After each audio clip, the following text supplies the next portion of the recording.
Hello dear students, welcome back to our channel once again. तो आज के session में हम आपका एक नया चैप्टर स्टार्ट करने जा रहे हैं जो कि महाराष्ट्र बोर्ड के सिलेबस का 6th चैप्टर है, that is plant water relation. ये चैप्टर स्टार्ट करने से पहले हमने बहुत सारे चैप्टर्स ऑलरेडी कवर कर लिए हैं। आप जाइए हमारी चैनल के ऊपर सब क्लिक कीजिए, प्लेलिस्ट ऑप्शन सिलेक्ट कीजिए और वहाँ पर देखिए बायोलॉजी के कुछ 5 से 6 चैप्टर्स हमने ऑलरेडी कवर कर लिए हैं जो हाई वेटेज वाले हैं, जैसे reproduction in plants, reproduction in animal, inheritance and variation, फिर उसके बाद respiration and circulation, origin and evolution. ऐसे बहुत इंपॉर्टेंट चैप्टर्स हमने कवर कर लिए हैं। सो प्लीज़ मेक श्योर कि आप ये सारे चैप्टर्स अच्छे तरीके से पढ़ लें। तो चलिए स्टार्ट करते हैं आज के चैप्टर के बारे में। आज के सेशन में हम क्या डिस्कस करेंगे? Today we are going to study about botany.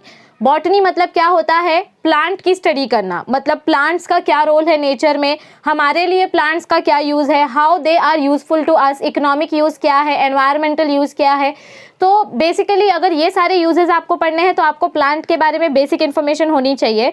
2020-2021 में जो बच्चे बोर्ड्स अपीयर करने वाले हैं उनके लिए 25% पोर्शन जो रिड्यूस किया गया है उसमें से इस चैप्टर में से भी काफ़ी कुछ डिलीट किया गया है। तो इस चैप्टर में हमको सिर्फ 3 टॉपिक पढ़ने हैं, 6.1, 6.2 और 6.3। इस चैप्टर के स्टार्टिंग के जो 3 टॉपिक्स है सिर्फ वो 3 टॉपिक्स हमको कवर करने हैं। So I will try my best कि मैं 2 सेशन में ये तीनों टॉपिक्स को कवर कर दूँ ताकि आपका ये चैप्टर भी जल्दी से कवर हो जाए।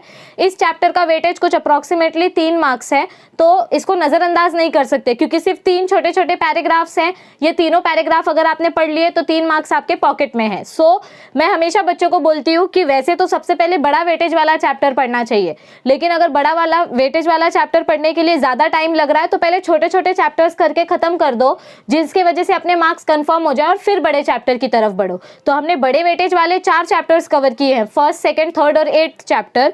तो अब छोटे छोटे चैप्टर्स कवर करेंगे ताकि पोर्शन भी कवर हो जाए और आपके लिए थोड़ा सा एक ब्रेक भी हो जाए। सो प्लांट वाटर रिलेशन में today we are going to understand about the basics of water, how water is important for plants and what is its role in plant life. अब आपके टेक्स्ट बुक में सबसे पहले आपको एक box दिया गया है, कैन यू रिकॉल। जब भी हमको ये बॉक्स दिया जाता है कैन यू रिकॉल, इसका मतलब क्या होता है कि हमसे पूछा जा रहा है कि आपने ये पहले पढ़ा है, मतलब 9th में, 10th में, 11th में कभी ना कभी आपने ये पढ़ा है, तो क्या अब आपको ये फिर से याद आ रहा है? अगर आपको याद नहीं भी आ रहा है तो we are there to help you.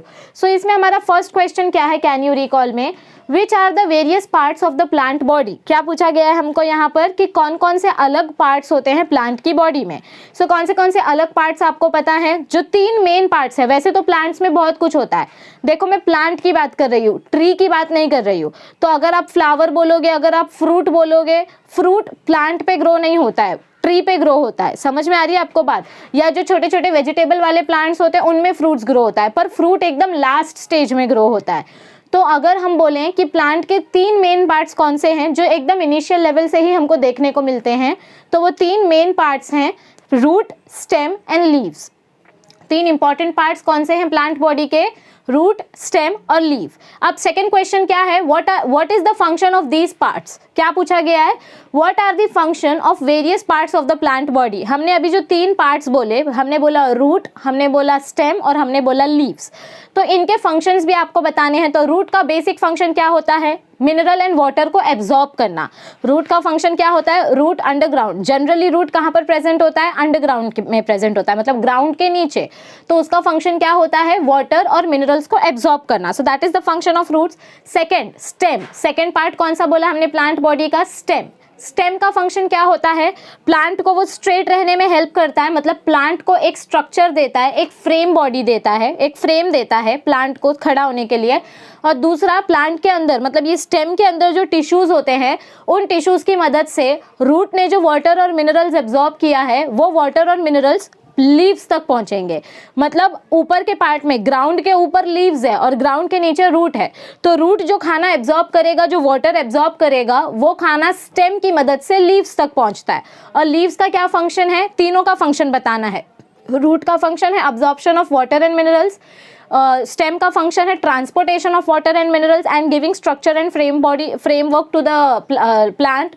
और लीव्स का क्या फंक्शन है? लीव्स का फंक्शन है फोटोसिंथेसिस करना, मतलब नेचर से कैसे लाइट की और एनवायरनमेंट से एयर की मदद से अपना खाना खुद प्रिपेयर करना बॉडी के अंदर। मतलब प्लांट अपने अंदर अलग अलग शुगर्स, अलग अलग फूड, अलग अलग मिनरल्स, मतलब अलग अलग पर्टिकुलर कंपोनेंट्स तैयार करते हैं, तो वो कैसे उसके अंदर प्रोसेस होता है? वो होता है लीफ की मदद से। तो लीफ का काम है फोटोसिंथेसिस, स्टेम का काम है ट्रांसपोर्टेशन ट्रांसपोर्टेशन और रूट का काम है absorption.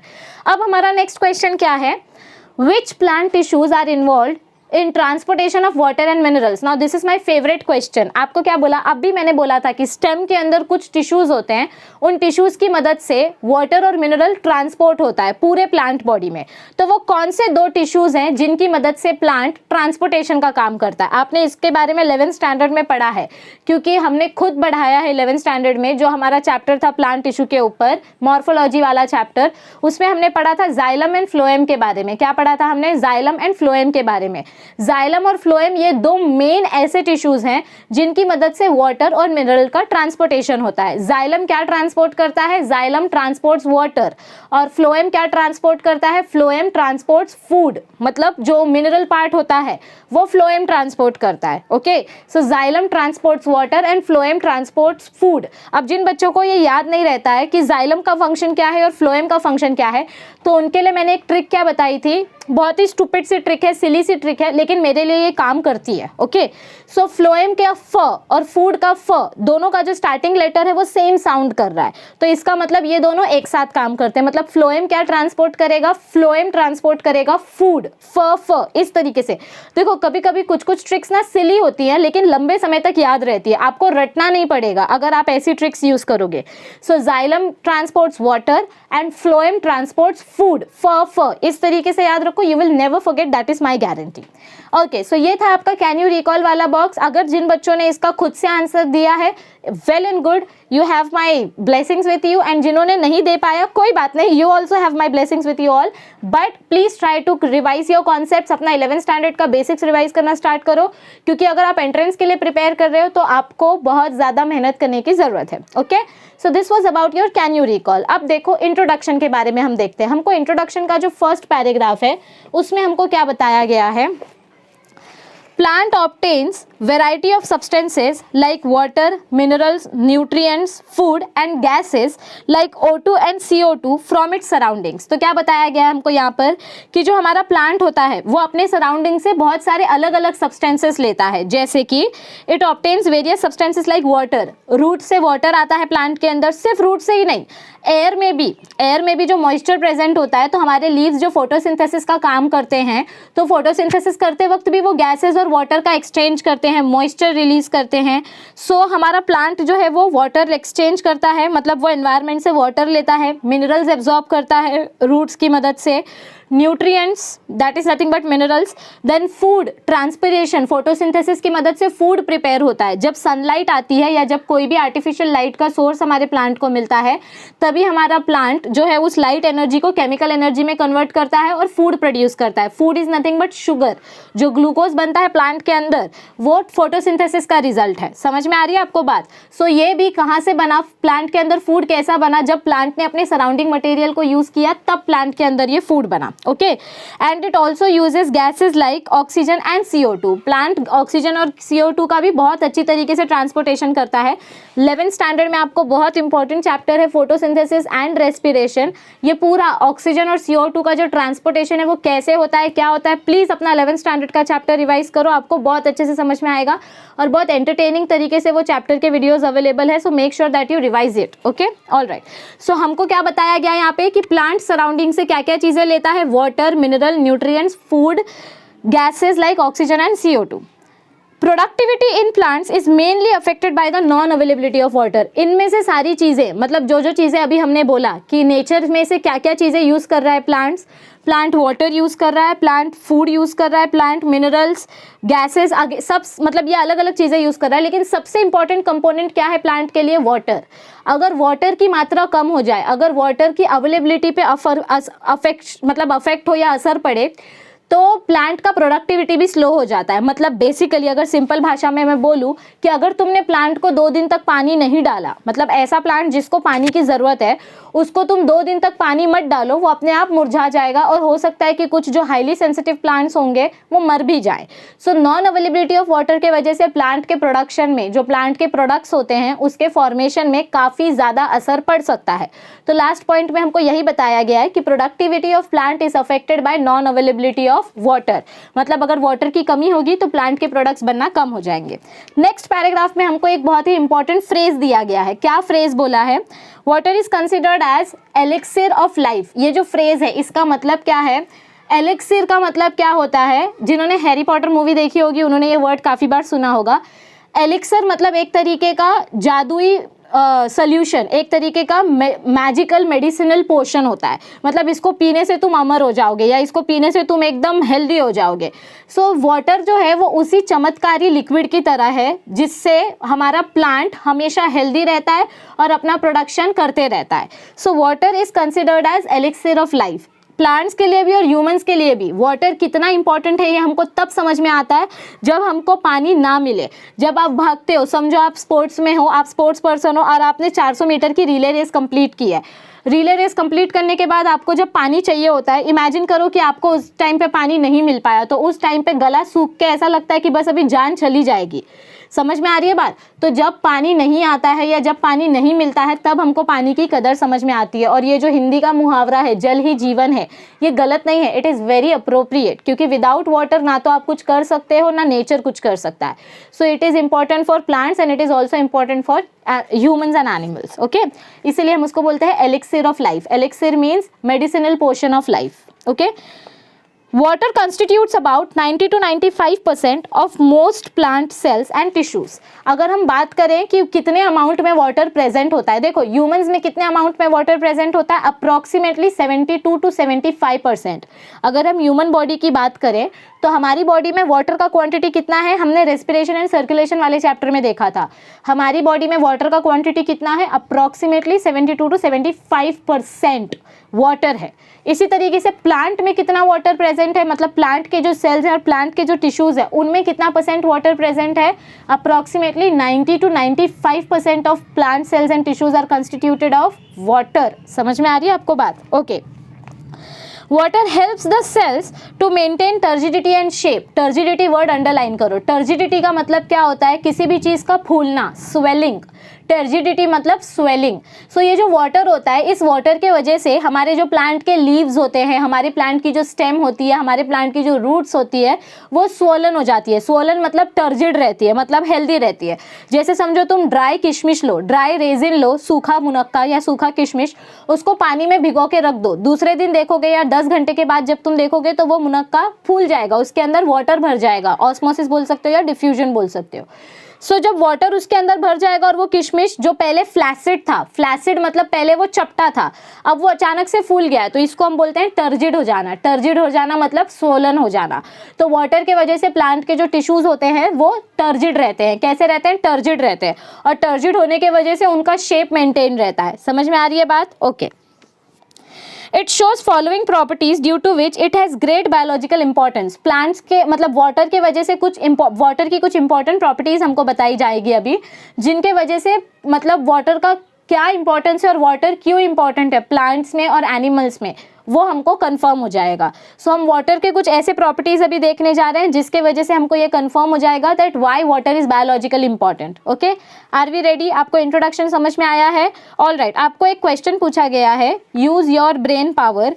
You know that we need a water pump to lift water at top of the building। अभी अगर मैं कुएं की बात करूँ, या कुआं तो बहुत पुराना एग्जाम्पल हो गया, अभी मतलब अभी मॉडर्न टेक्नोलॉजी के हिसाब से अगर हम एग्जाम्पल कंसिडर करें तो समझो 10 फ्लोर की बिल्डिंग है, आपको 10वें फ्लोर तक अगर पानी पहुंचाना है तो मोटर पंप लगाने की ज़रूरत पड़ती है। करेक्ट है?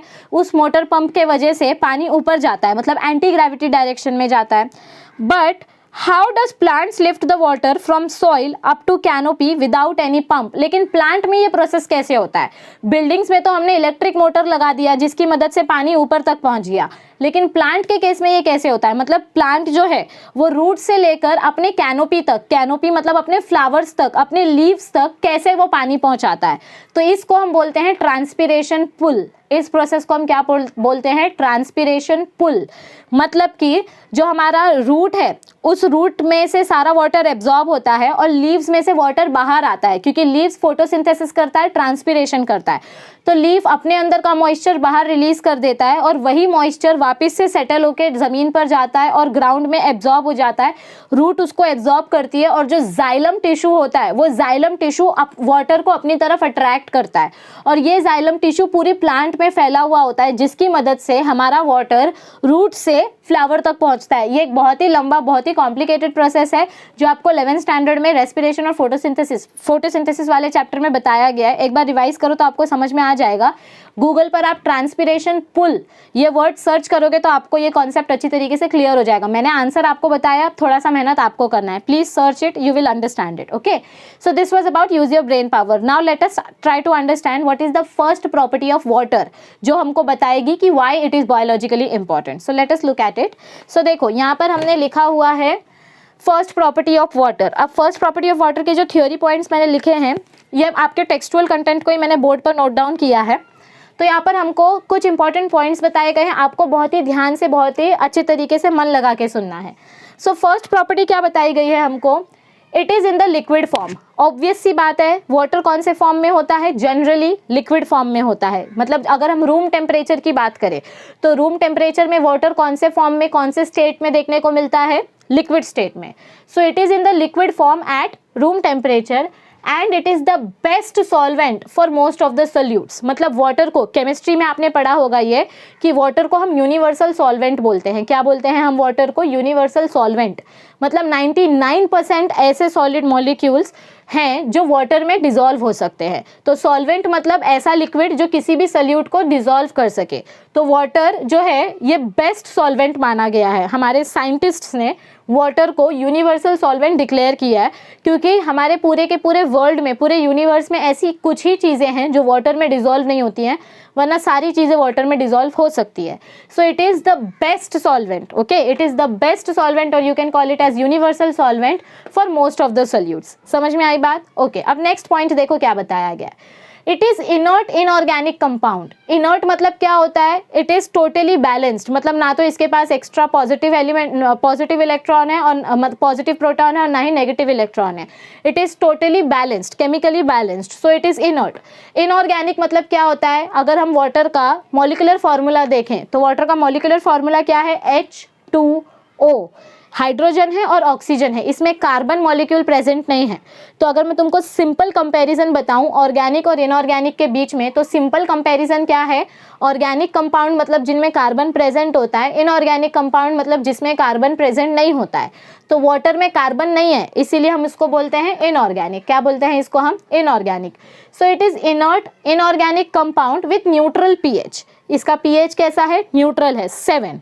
Okay, When it is in pure form, मतलब जब आप वाटर का प्योर फॉर्म, जब आप इसको किसी भी केमिकल में मिक्स नहीं कर रहे हो, या क्लोरीनेटेड वाटर की बात नहीं कर रही हूँ मैं, जब आप प्योर वाटर लेते हो तो उस प्योर वाटर का पीएच कितना हमको देखने को मिलता है? न्यूट्रल पीएच देखने को मिलता है। कितना? Neutrals, that is 7। Okay, all right. और इसी प्रॉपर्टी के वजह से, due to this, water is best transporting medium for dissolved minerals and food molecules. और इसी वजह से हमारे प्लांट के अंदर जो दो टिश्यूज है, जाइलम और फ्लोएम, इसका पीएच भी न्यूट्रल है, ये लिक्विड स्टेट में रहता है, इजीली ट्रांसपोर्टेबल है, इसीलिए इसको बेस्ट ट्रांसपोर्टिंग मीडियम बोला गया है। क्या बोला गया है इसको? Best transporting medium. मतलब बिना किसी केमिकल रिएक्शन के, बिना किसी रुकावट के ये फूड को आसानी से रूट से स्टेम तक और स्टेम से रूट तक ला सकता है। Okay, so it is considered as best transporting medium for dissolved minerals and food molecules. बिना किसी रुकावट के हमारा जो प्लांट होता है, उस प्लांट के अंदर जो वाटर है वो वाटर ग्राउंड से मिनरल्स लेके जाएगा लीव्स तक और लीव्स से खाना लेकर आएगा रूट्स तक। तो ऐसा इसका यूनिडायरेक्शनल फ्लो चलता रहता है। और ये फूड और मिनरल का ट्रांसपोर्टेशन करने के लिए कौन सा मीडियम यूज करते हैं हम? वाटर यूज करते हैं। क्या यूज करते हैं? Water, because it is considered as best transporting medium. Why? Because it has neutral pH and it is inert. Inert मतलब वो किसी दूसरे केमिकल मॉलिक्यूल के साथ रिएक्ट नहीं करेगा, वो अपने आप में ही स्टेबल मॉलिक्यूल है। It is not going to react with any other molecule. Okay, it is best aqueous medium. It is best aqueous medium मतलब यहाँ पर जो हमने बोला था ना कि ये सॉल्वेंट, ये बेस्ट सॉल्वेंट है, तो उसी का यहाँ पर दूसरे वर्ड्स में बोला गया है कि इसको हम बेस्ट एक्वेस मीडियम बोलते हैं फॉर ऑल बायोकेमिकल रिएक्शंस। देखो ये न्यूट्रल पीएच है, मतलब इसका पीएच 7 है, ना तो एसिडिक है ना तो बेसिक है। ये इनर्ट कंपाउंड है, वाटर क्या है, इनर्ट कंपाउंड है, ये किसी दूसरे केमिकल के साथ रिएक्ट नहीं करेगा। तो अगर तुम प्योर वाटर लेते हो और उसको किसी केमिकल के साथ मिक्स करते हो तो वो आपको रिजल्ट अच्छा देगा, क्योंकि वाटर अपना कोई प्रॉपर्टी नहीं डाल रहा है उस केमिकल में, वाटर न्यूट्रल है, वाटर के वजह से कुछ असर नहीं होने वाला है।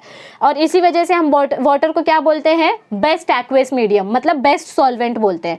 So it is the best aqueous medium for all biochemical reactions occurring in the cells. मतलब समझो अगर मैं एक ऐसा एग्जाम्पल ले लूँ, तुम इमेजिन करो कि तुमने एक ऐसा पोस्टमैन हायर किया है जो लालची है, मतलब कोई भी इंसान, नॉट पोस्टमैन पर्टिकुलरली, ऐसा इमेजिन करो कि कोई ग्रीडी पर्सन है, कोई लालची इंसान है, और तुमने उस लालची इंसान के थ्रू अपना कोई सोना या अपनी कोई कीमती चीज़ एक जगह से दूसरी जगह पहुंचाने बोली है।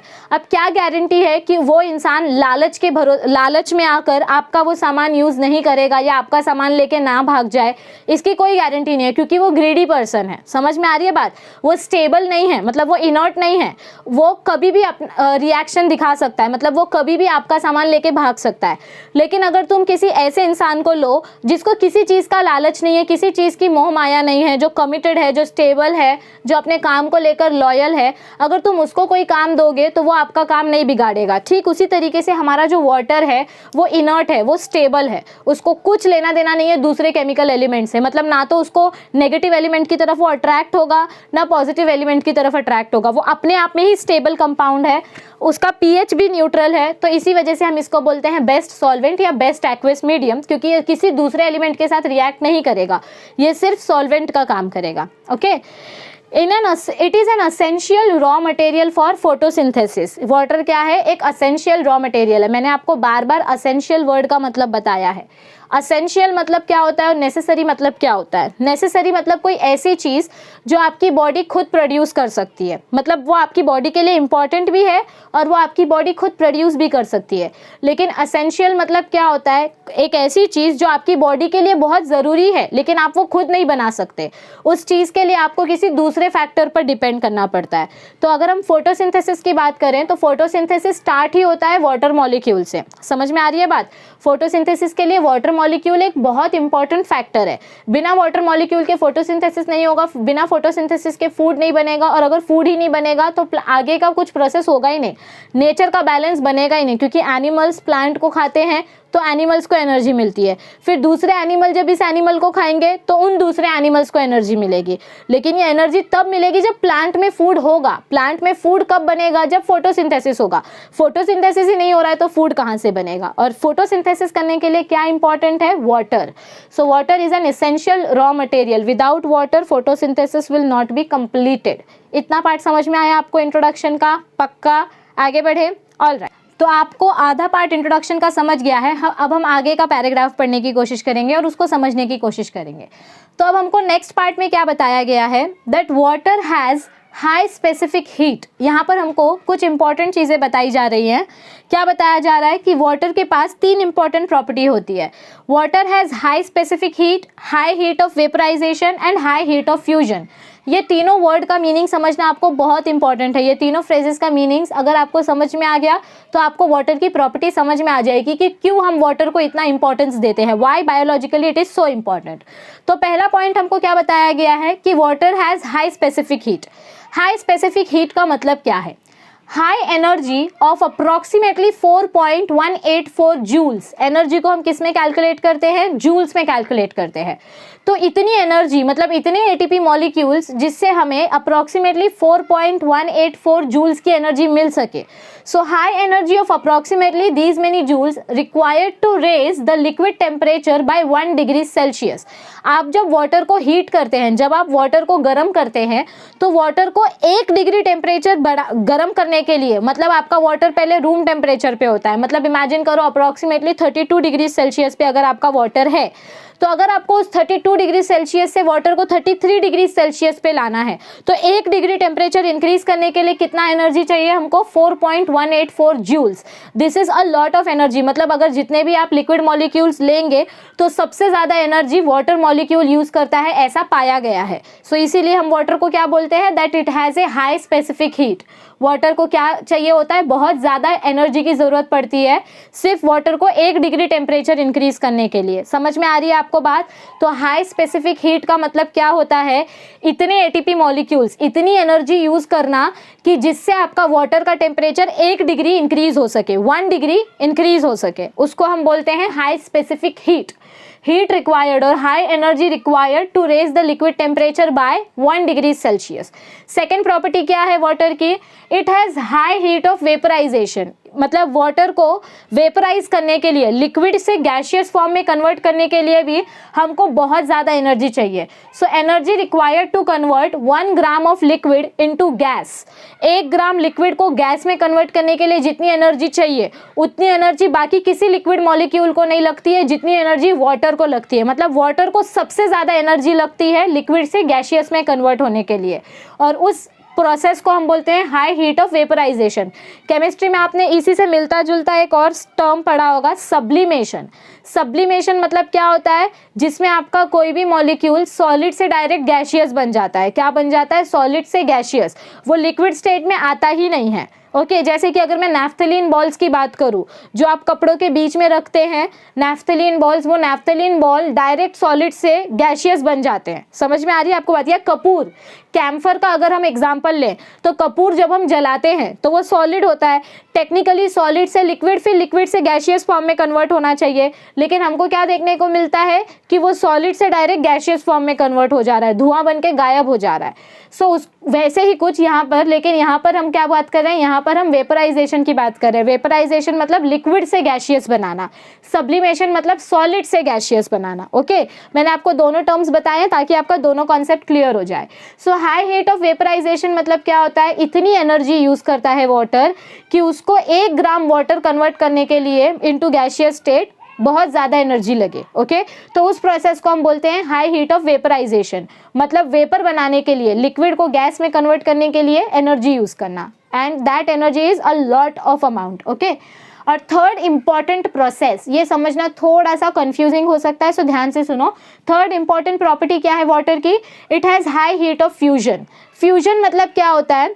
दो अलग अलग एनर्जीज को यूज़ करके 2 स्टेट्स में आता है। मतलब हमारा जो सॉलिड सब्सटेंस होगा, जैसे आइस का मैं अगर एग्जांपल लूँ तो आइस सॉलिड स्टेट से लिक्विड स्टेट में आ जाती है, लेकिन उसका टेम्परेचर चेंज नहीं होता है। जैसे कि अगर मैं तुमको बोलूँ कि हमारी आइस 100 डिग्री सेल्सियस पे आइस है, बिना टेम्परेचर चेंज हुए वो लिक्विड बन जाए, टेम्परेचर चेंज नहीं होगा लेकिन वो लिक्विड बन जाएगी, तो उसको हम बोलते हैं हीट ऑफ फ्यूजन। मतलब इतनी ज़्यादा उसको एनर्जी की ज़रूरत पड़ती है कि without any temperature change it gets converted from solid into liquid state. जैसे जो आपकी ड्राई आइस होती है, वो ड्राई आइस तो खैर सब्लिमेशन का एग्जांपल ले सकते हैं, वो डायरेक्ट गैशियस बन जाती है, वो लिक्विड फॉर्म में कन्वर्ट नहीं होती है। लेकिन अगर हम ग्लेशियर्स का एग्जांपल लें, अंटार्कटिका की अगर हम बात करें जहाँ पर बड़े बड़े आइसबर्ग्स हैं, ग्लेशियर्स हैं, तो वहाँ पर आइस का जितना टेम्परेचर है वाटर का भी उतना ही टेम्परेचर होता है अप्रॉक्सीमेटली। तो यहाँ पर एक और सिंपल एग्जाम्पल देती हूँ, बहुत सारे लोगों को ये आइस वाला एग्जाम्पल कन्फ्यूजिंग लग सकता है। पहले इसका डेफिनेशन पढ़ लेते हैं।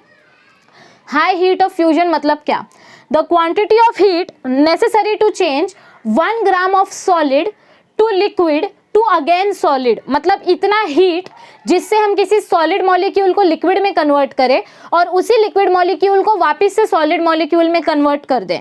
तो वाटर की ये प्रॉपर्टी होती है। मतलब वाटर अगर सॉलिड फॉर्म में है, जैसे आइस के फॉर्म में है, तो उसको लिक्विड बनाने के लिए तुमको कितनी हीट चाहिए, उतनी ही हीट उसको वापस सॉलिड बनाने के लिए भी ज़रूरत पड़ती है। मतलब उतनी ही एनर्जी। हीट का मतलब यहाँ पर क्या है? एनर्जी की हम बात कर रहे हैं। किसकी बात कर रहे हैं? एनर्जी। हीट मतलब आग नहीं, हीट मतलब यहाँ पर हम एनर्जी की बात कर रहे हैं। Okay, so the quantity of heat और the quantity of energy necessary to change 1 gram of solid to liquid and then that liquid again to solid, it is known as heat of fusion and it shows no change in temperature. इससे temperature पे कुछ changes नहीं होंगे। जैसे कि एक example आपको देती हूँ, एंशिएंट टाइम्स में जो सिक्के बनाए जाते थे, कॉपर के, जो मेटल के कॉइन्स होते थे, जिंक के कॉइन्स, कॉपर के कॉइन्स, जो सिक्के होते थे, कोई भी कॉपर का मटेरियल लिया जाता था उसको एकदम हाई डिग्रीज पे मेल्ट किया जाता था, मतलब लिटरली आग के अंदर डाल के उस लोहे को पिघलाया जाता था, उस पर्टिकुलर मेटल को मेल्ट किया जाता था। और उसी लिक्विड स्टेट में, मतलब पहले हमने क्या किया, हमने किसी सॉलिड मटेरियल को लेकर मेल्ट किया, हाई डिग्रीज पे हमने वो सॉलिड मटेरियल लिया और उसको मेल्ट कर दिया तो वो लिक्विड स्टेट में आ गया। और जैसे ही हमारा वो मेटल लिक्विड स्टेट में आया, उसी टेम्परेचर पे हमने उसको एक पर्टिकुलर सांचे में डाल दिया, एक मोल्ड में डाल दिया। मोल्ड मतलब क्या होता है, सांचा। जैसे मोदक बनाने का सांचा आता है ना, वैसे ही एक पर्टिकुलर मोल्ड में हमने उसको डाल दिया। और मोल्ड में डालने के बाद वापस तुमने उसको सेम हीट पे तुमने उसको गर्म किया, तो उसके वजह से अब वो पर्टिकुलर शेप में सॉलिड बन जाएगा। तो तुमने पहले सॉलिड मेटल को मेल्ट किया, लिक्विड बनाया, सेम टेम्परेचर पे तुमने उसी लिक्विड को किसी पर्टिकुलर मोल्ड में डाला, किसी पर्टिकुलर सांचे में डाला और उस सांचे को वापस हीट किया। तो आपका कॉइन, मतलब पहले आपका मेटल का शेप अलग था और अब सेकेंड टाइम हीट करने के बाद उस मेटल का शेप अलग हो गया। और इन तीनों प्रोसेसेस में टेम्परेचर चेंज नहीं हुआ। क्या बोला मैंने, कहीं पर भी टेम्परेचर में चेंजेस देखने को नहीं मिले, टेम्परेचर उतना ही था, सिर्फ एनर्जी अलग अलग तरीके से कन्वर्ट हुई। ओके, पहले सॉलिड स्टेट से लिक्विड स्टेट सेम टेम्परेचर और लिक्विड स्टेट से again solid state same temperature. So this is an example of heat of fusion. आप वाटर का एग्जांपल ले सकते हैं, तो वाटर पे भी हम एनर्जी के टर्म्स में बात कर रहे हैं। और अगर आप कॉपर कॉइन का एग्जांपल लेंगे तो यहाँ पर हम हीट की, हम लिटरली फायर की बात कर रहे हैं। Okay, so what is heat of fusion? The quantity of heat, the quantity of energy required to change 1 gram of solid into liquid and that liquid again into solid without any change in temperature. Temperature नहीं बदलेगा लेकिन state बदल जाएगा। जो हमारे water का form है वो फॉर्म आइस से लिक्विड बन जाएगा और फिर लिक्विड से वापस आइस। सो जैसे ग्लेशियर्स, ग्लेशियर्स का एग्जांपल याद रखो अगर मैं वाटर के टर्म्स में एग्जांपल दूं। Okay, so that is heat of fusion, मतलब the amount of heat required to change the state of water. जैसे कि अर्लियर करेंसी जो मैंने आपको एग्जांपल दिया जहां पर कॉपर कॉइन्स बनाया करते थे। नेक्स्ट पॉइंट आपको क्या बोला गया है, इसी वजह से, मतलब इन तीन प्रॉपर्टीज के वजह से, high specific heat, high heat of vaporisation and high heat of fusion, water की इन तीन प्रॉपर्टीज के वजह से हम वाटर को थर्मल बफर बोलते हैं। क्या बोलते हैं वाटर को? Thermal buffer. बफर मतलब क्या होता है, केमिस्ट्री में आपने सुना होगा, बफर एक ऐसा लिक्विड होता है जिसमें अगर आप कोई केमिकल डालते हो तो उस केमिकल का पीएच सेम रहता है। मतलब बफर के वजह से कभी भी पीएच नहीं बदलता है, ना एसिड ना base.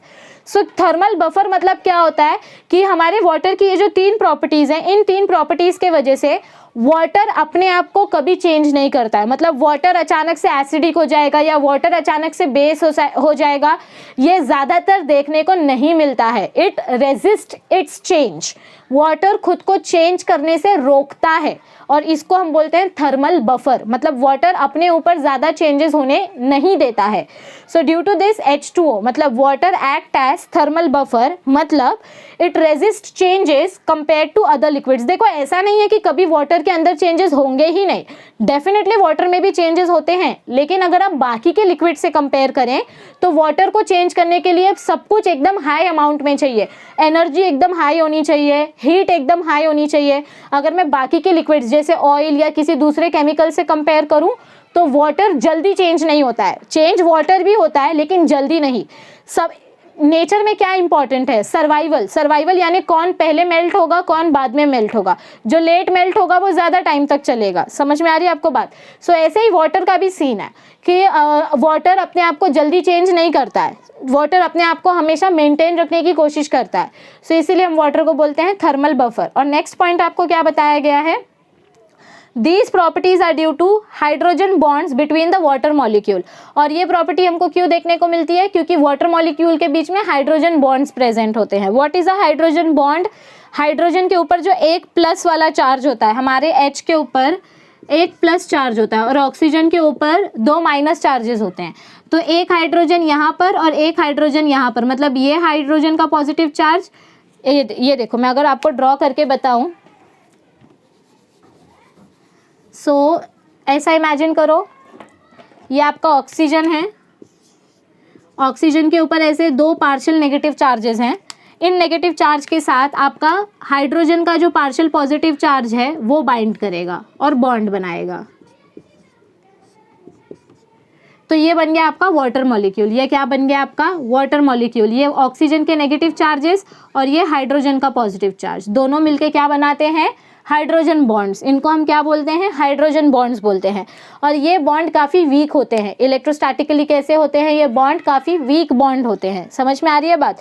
So these properties are due to hydrogen bonds between the water molecules. मतलब दो वाटर मॉलिक्यूल के बीच में हाइड्रोजन बॉन्ड्स जो होते हैं वो वीक होते हैं, जिस वजह से वो आसानी से ब्रेक तो हो जाते हैं लेकिन उनकी प्रॉपर्टी चेंज नहीं होती है। मतलब there is something very magical about this water molecule and this you will understand while you will study chemistry. chemistry में आपको ये water का polarity, water का nature पूरा अच्छी तरीके से बताया जाएगा। ओके देखो आगे के नेक्स्ट पैराग्राफ में क्या बताया गया है आपको, वाटर मॉलिक्यूल्स। आपको ये 3 पॉइंट इंपॉर्टेंट है, ये 3 पॉइंट आपको अच्छे से याद रखने हैं। हाई स्पेसिफिक हीट क्या होता है, हाई हीट ऑफ वेपराइजेशन क्या होता है और हाई हीट ऑफ फ्यूजन क्या होता है और थर्मल बफर क्या होता है। Water molecules have good adhesive and cohesive forces of attraction. What do you mean by adhesive force and what do you mean by cohesive force?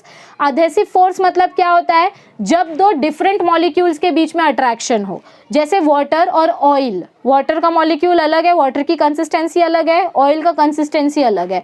water और wood, लकड़ी की अगर मैं बात करूँ तो लकड़ी में solid molecules है, water में liquid molecules है। तो जब दो different चीज़ों के बीच में अट्रैक्शन होता है तो वो जिस फोर्स के वजह से होता है उसको हम बोलते हैं अधेसिव फोर्स। आपने सरफेस टेंशन वाले चैप्टर में ये पढ़ा है, 11th स्टैंडर्ड में आपको इलास्टिसिटी करके एक चैप्टर था, उसमें आपने ये पढ़ा है। ओके इलास्टिसिटी और सरफेस टेंशन। सो अधेसिव फोर्स मतलब force between two unlike substances. Unlike मतलब टू डिफरेंट सब्सटेंसेस के बीच में जो फोर्स ऑफ अट्रैक्शन है उसको अधेसिव फोर्स बोलते हैं। और कोहेसिव फोर्स मतलब दो सेम मॉलिक्यूल्स के बीच में अट्रैक्शन, दो सेम मॉलिक्यूल्स के बीच में अट्रैक्शन। जैसे कि तुम अगर गंगा नदी का पानी लो और तुम अपना बीएमसी के नल का पानी लो, दोनों को मिक्स करो, दोनों आसानी से मिक्स हो जाएंगे। तुम डिफरेंस बता पाओगे क्या इसमें से गंगा नदी का वाटर मॉलिक्यूल कौन सा है और बीएमसी के नल का वाटर मॉलिक्यूल कौन सा है? नहीं, दोनों सेम एलिमेंट है, सेम सब्सटेंस है, तो दोनों के बीच में कोहेसिव फोर्स ऑफ अट्रैक्शन है। और दो अलग अलग मॉलिक्यूल के बीच में जो अट्रैक्शन होता है, जो फोर्स होता है, उसको अधेसिव। अधेसिव मतलब डिफरेंट सब्सटेंसेस के बीच का फोर्स ऑफ अट्रैक्शन और कोहेसिव मतलब सेम सब्सटेंसेस के बीच का force of attraction. So water molecule have both the properties, it have good adhesive and cohesive forces of attraction due to high surface tension. Surface tension मतलब क्या होता है, हमारा जो वाटर मॉलिक्यूल है वो कहीं पर भी एडजस्ट हो जाता है। मतलब वाटर मॉलिक्यूल छोटी सी छोटी जगह पे भी अपने आप को श्रिंक करके एडजस्ट हो जाता है, उसको हम बोलते हैं surface tension. Surface tension means adjusting capacity, shrinking capacity of the water molecule at the minimum space, okay, at the minimum surface area.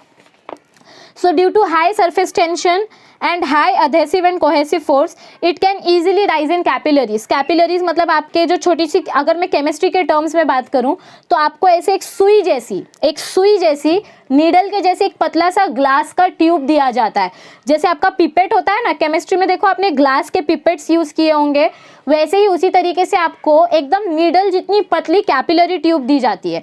उस कैपिलरी ट्यूब में अगर तुम एक ड्रॉप वाटर भी डालोगे तो वो वाटर फटाक से ऊपर आ जाता है। क्यों? क्योंकि वो छोटी सी छोटी जगह पे भी एडजस्ट हो सकता है और वो ग्लास के साथ अट्रैक्ट हो जाता है। ग्लास, कांच जो है वो सॉलिड मॉलिक्यूल है और वाटर लिक्विड मॉलिक्यूल है, लेकिन वाटर के पास अधेसिव फोर्स है। अधेसिव फोर्स मतलब दूसरे मॉलिक्यूल्स के साथ भी वाटर अच्छा अट्रैक्शन दिखाता है और इसी वजह से हमको क्या बोला गया है, due to high surface tension and high adhesive and cohesive force, it can easily rise in capillaries. It is therefore a significant molecule। और इसी वजह से देखो वाटर जो है, अगर मैं सिंपल सी लैंग्वेज में बोलूँ तो सर्वगुण संपन्न है। वाटर के पास जितनी प्रॉपर्टीज होनी चाहिए सारी प्रॉपर्टीज है और इस वजह से हम वाटर को परफेक्ट मॉलिक्यूल बोलते हैं। So that is why it is considered as a significant molecule that connects physical world with biological processes. और इसी वजह से मतलब वाटर के पास सारी प्रॉपर्टीज होने के वजह से वाटर को हम बायोलॉजिकल प्रोसेस में भी इन्वॉल्व करते हैं, जैसे कि ह्यूमन सर्कुलेशन में, रेस्पिरेशन में, फोटोसिंथेसिस में, इन सब में वाटर का काफ़ी इंपॉर्टेंट रोल होता है। तो आई होप आपको ये अच्छे से समझ में आया होगा। आपके इस पैराग्राफ के ऊपर एक बॉक्स दिया था, क्यूरियोसिटी बॉक्स, वहाँ पर 3 क्वेश्चन पूछे गए हैं जिनका आंसर मैं ऑलरेडी आपको दे चुकी। पहला क्वेश्चन है what is hydrogen bond. So what is hydrogen bond? It is a weak bond between partial positive charge of hydrogen with a partial negative charge like oxygen. Okay, what are the meanings of specific heat, heat of vaporization and heat of fusion? ये हमने पहले ही पढ़ा। and what are adhesive and cohesive forces? Adhesive force मतलब force of attraction between two unlike substance, और cohesive force मतलब force of attraction between two like substances, between two same substances. तो ये था आपका वाटर का फर्स्ट प्रॉपर्टी और introduction. I hope आपको आज का सेशन अच्छी तरीके से समझ में आया होगा। अगर कुछ भी डाउट हो तो प्लीज़ पहले वीडियो को 2 बार देखो, टेक्स्ट बुक रीड करो, और फिर भी समझ में ना आए तो कमेंट सेक्शन पे ज़रूर पूछो। अगर डाउट नहीं है तो हमारा मतलब बता दो कि आपको वीडियो में क्या अच्छा लगा या क्या अच्छा नहीं लगा, या सिर्फ अच्छा लगा है तो आप एक थम्स अप भी सेंड कर सकते हैं। उससे हमको मोटिवेशन मिलेगा कि हाँ, बच्चे सिर्फ वीडियो भगा भगा कर देखते नहीं है, वो एक्चुअली इसको सुनते हैं, समझते हैं। सो मेक श्योर कि आप कुछ ना कुछ कमेंट सेक्शन पे ज़रूर मेंशन करें। हम मोटिवेटेड फील करेंगे और बेटर एग्जाम्पल्स आपके सामने लाने की कोशिश करेंगे। वीडियो अच्छी लगी है तो लाइक बटन पे क्लिक कर दो, अच्छी नहीं लगी है तो डिसलाइक बटन पे क्लिक कर दो, डजेंट मैटर। हमको पता थोड़ी चलता है कौन लाइक कर रहा है कौन डिसलाइक कर रहा है, बट अगर आपको जेन्युइनली अच्छी लग रही है तो आप अपने हिसाब से जो भी है वो करो, पर शेयर करना मत भूलो। जितना हो सके उतना अपने फ्रेंड्स के साथ इस वीडियो को शेयर करो, क्योंकि कॉलेज में सेमेस्टर एग्जाम्स आने वाले हैं, यूनिट टेस्ट आने वाले हैं, कॉलेज रीओपन होने वाला है, होपफुली, फिंगर्स क्रॉस्ड। सो मेक श्योर कि आप इन वीडियोस को जितना हो सके उतना अपने फ्रेंड्स के साथ शेयर करें, पढ़ाई करते रहें, अपने डाउट्स को क्लियर करते रहें और बने रहें ज्ञान लैब चैनल के साथ। अब तक अगर आपने इंस्टाग्राम, टेलीग्राम और फेसबुक पेज हमारा फॉलो नहीं किया है तो प्लीज़ डिस्क्रिप्शन पे हमने लिंक दी है, जाइए, जाकर हमारे पेजेस को फॉलो कीजिए। आपको वहाँ पर सारी अपडेटेड एक्टिविटीज़ मिलती रहेंगी। बने रहो ज्ञान लैब चैनल के साथ। Thank you, see you soon, stay tuned.